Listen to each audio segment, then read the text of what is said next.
This is Brad Clayton with the August 2023 Puzzle Duck Golf Thought of the Month. I'm going to talk to you real quick about two lies in the rough. Rough can be different severities depending on where you are. There's Bermuda rough, there's ryegrass rough, there's I'm not a big agronomist, so I don't know all the roughs there are. I do know those two. But at the end of the day, when you're looking at having grass between the club face and the golf ball, there's a reason why there's rough on the course, and it's just a little bit more difficult to judge and to play from. So hitting the fairway is a premium so that you can get the golf club on the ball cleanly.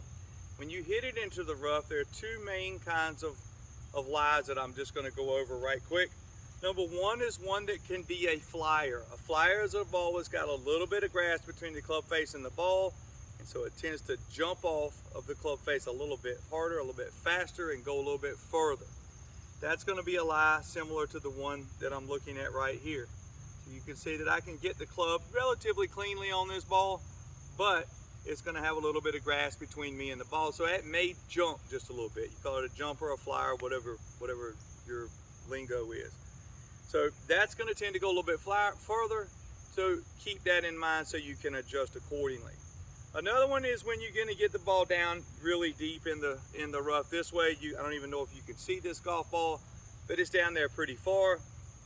That's where there's a lot of grass between the club face and the ball. The main thing when you get down in here is to play a little bit more safe, a little more conservative, to make sure that you get it out of this situation and back into the fairway, onto the green, in the center of the green, wherever. Understanding that there's not going to be very much spin on the golf ball here, just like there's not much spin on this one, but there's even less spin on this one. So the ball is going to tend to run if you're around the green quite a bit.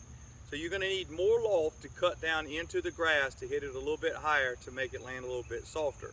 If you're back in the fairway, then you're going to want to make sure you take enough loft to just advance it to where you need to get it back into play on the fairway if the rough is consistently that bad.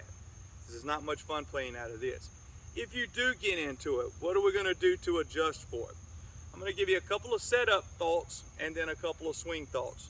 Number one is you may grip a little bit down for a little more control.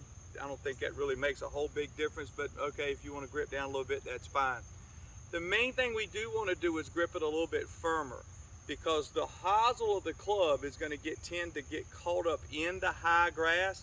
It'll tend to flip the club face over, make it go low and into you instead of being able to go where it, in the direction that you want. So the club will tend to flip.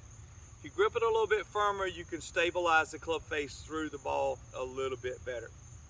So that's the setup with the grip. When we get into our ball position and the rest of our setup, we might put the ball back in the stance just a little bit so we're hitting down on the ball a little bit more.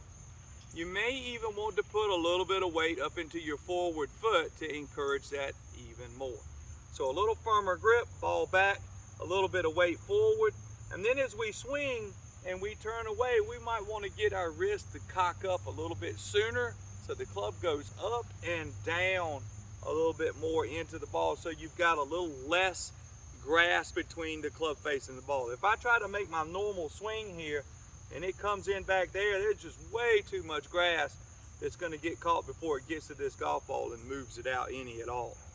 So take a little bit more loft, grip down a little bit, maybe grip a little tighter, put your weight a little more forward, the ball a little bit back, and then as we swing, we're going to get those wrists to cock up and then hack down into the ground. I don't have a whole lot of power here, and that was down in there pretty good. So it's just about trying to get it back into play. Those three setup issues or adjustments, and then getting those wrists to cock up and go down a little bit steeper, will at least help you advance the ball out more consistently. If you have any questions about this, feel free to email brad@puzzleduckgolf.com. We'll look forward to seeing you in the September 2023 Puzzle Duck Golf Thought of the Month.